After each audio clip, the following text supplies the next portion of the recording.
ভারতের সঙ্গে ইউরোপীয় ইউনিয়নের ঐতিহাসিক চুক্তির পর সব থেকে বেশি আলোচনা হয়েছিল একটি প্রশ্ন নিয়ে। অনেকে বলেছিলেন ইউরোপীয় ইউনিয়নের সঙ্গে তুরস্কের সম্পর্ক অত্যন্ত ভালো। ইউরোপীয় ইউনিয়নের সঙ্গে ভারতের এই চুক্তির সুবিধা কোনোভাবে কি তুরস্ক নিতে পারে, নাকি তুরস্ককে সম্পূর্ণভাবে বয়কট করতে চলেছে ভারত?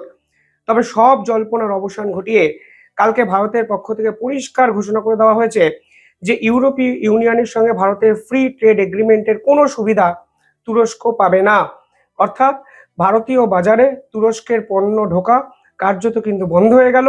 কারণ ইউরোপীয় ইউনিয়নের সাথে ভারত যে শর্তে ডিল করেছে সেখানে অটোমেটিকলি তুরস্ক অনেকটা ব্যাকফুটে চলে যায় এবং ভারত অফিসিয়ালি যখন জানিয়ে দেয় যে তুরস্ক ভারতের মার্কেটকে অ্যাক্সেস করতে পারবে না, এর ফলে এরডোয়ানের কিন্তু ঘুরে দাঁড়ানোর জায়গাটুকুও আর থাকলো না।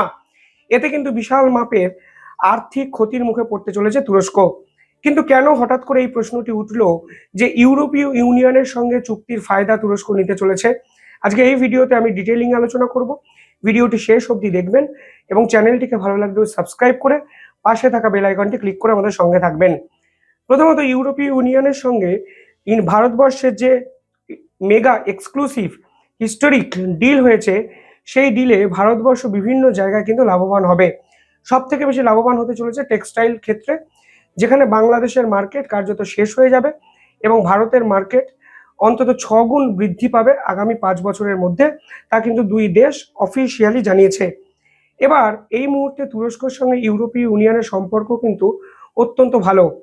তুরস্ক ইউরোপের সঙ্গে একাধিক বিষয় ইন্টিগ্রেটেড ওয়েতে ব্যবসা বাণিজ্য করে। কিভাবে ইন্টিগ্রেটেড ওয়েতে বলছি?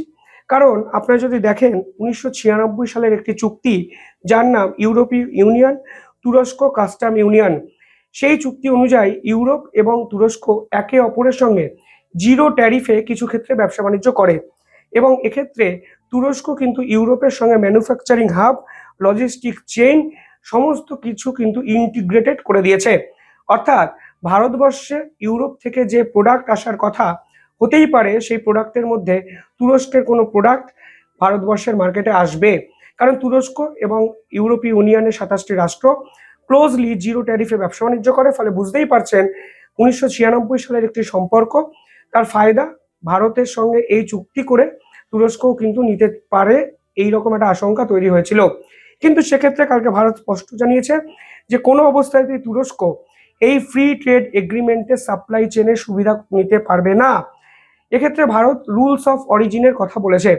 অর্থাৎ একটি নির্দিষ্ট প্রোডাক্ট ঠিক কোথায় বানানো হচ্ছে তা কিন্তু ভারত অত্যন্ত পুঙ্খানুপুঙ্খ বিচার বিশ্লেষণ করবেন। এবং আপনারা জানেন বর্তমান সময়ে একটি প্রোডাক্ট একটি নির্দিষ্ট দেশের রিক্রুটমেন্টেই যে সবসময় বানানো হয় তা কিন্তু নয়। আমরা যে মোবাইল ফোন ব্যবহার করি তার কিছু অংশ আসছে চায়না থেকে, কিছু কম্পোনেন্ট আসছে তাইওয়ান থেকে, কিছু কম্পোনেন্ট আসছে সাউথ কোরিয়া থেকে। এই রকমভাবে নিয়ে আসার পর অ্যাসেম্বল করা হয় এবং পরবর্তীকালে একটি প্রোডাক্ট তৈরি হয়। ফলে ইউরোপীয় ইউনিয়নের কোনো প্রোডাক্ট, সেই প্রোডাক্টের ভিতরে যদি তুরস্কের কোনো কম্পোনেন্ট থাকে তাহলে কিন্তু ভারত সেই প্রোডাক্টকে কোনো ফ্রি ট্রেড এগ্রিমেন্টের সুবিধা দেবে না। অর্থাৎ 0% ট্যারিফ সেই প্রোডাক্টের উপর কার্যকর হবে না। অর্থাৎ তুরস্কের কোনো প্রোডাক্ট ভারতের মার্কেটে ঢোকা কিন্তু নিষিদ্ধ করে দিল ভারত সরকার। দেখুন, প্রাচীন কাল থেকেই এই ধরনের চুক্তির সুবিধা কিন্তু বিভিন্ন দেশ নেয়। মানে ধরুন আপনি একটি নির্দিষ্ট দেশে ঢুকতে পারছেন না, অথচ আপনারই কোনো বন্ধু রাষ্ট্র সেই দেশের মার্কেটকে অ্যাক্সেস করতে পারছে। ফলে আপনি চাইবেন সেই বন্ধু রাষ্ট্রের সঙ্গে আপনার চুক্তির কাজে লাগিয়ে আহ, আপনার প্রোডাক্টকে সেই বন্ধু রাষ্ট্রের প্রোডাক্ট হিসাবে চালিয়ে দেওয়া। এবং যদি ওই তৃতীয় দেশের মার্কেটকে আপনি অ্যাক্সেস করতে পারেন তাহলে ঘুর পথে আপনার কিন্তু অর্থনৈতিক লাভ হতে পারে। একে বলা হয় ট্রেড ডিফ্লেকশন, যা এক্ষেত্রে তুরস্ক করতে চেয়েছিল শুধুমাত্র ইউরোপীয় ইউনিয়নের সঙ্গে কাস্টম রিলেশন আছে বলে।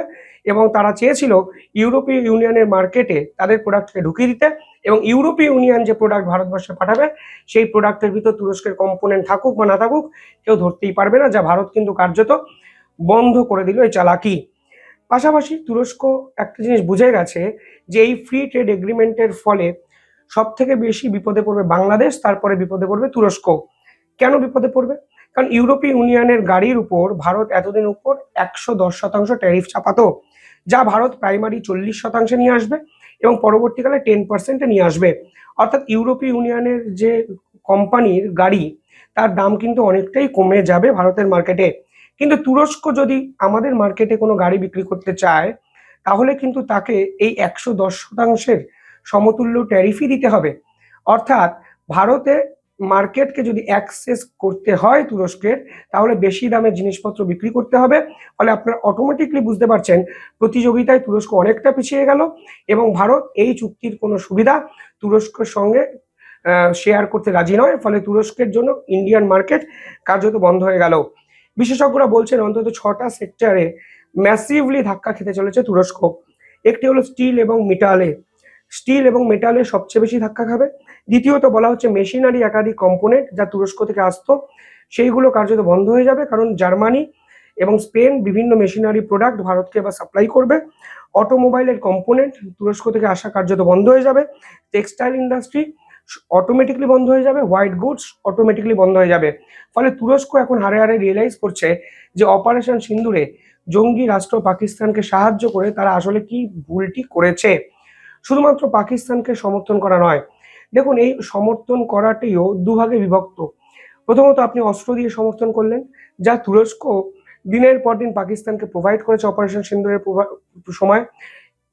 এমনকি আপনারা জানেন যে এয়ারক্রাফট ক্যারিয়ার অব্দি তুরস্ক কিন্তু পাঠিয়ে দিয়েছিল। ফলে তুরস্ক সরাসরি পাকিস্তানকে যে ড্রোন দিয়েছিল সেই ড্রোন কিন্তু ভারতের বিপক্ষে ব্যবহার করেছে পাকিস্তান, যা কিন্তু ভারতের সেনাবাহিনী অফিসিয়ালি জানিয়েছে যে তুরস্কের TB2 ড্রোন বারবার সীমান্তের উদ্দেশ্যে উড়ে আসছে। এ হলো মিলিটারি সাপোর্ট। কিন্তু ডিপ্লোম্যাটিক স্তরে তুরস্ক সমস্ত জায়গায় গিয়ে ভারতের নিন্দা করেছে এবং পাকিস্তানকে সমর্থন করেছে।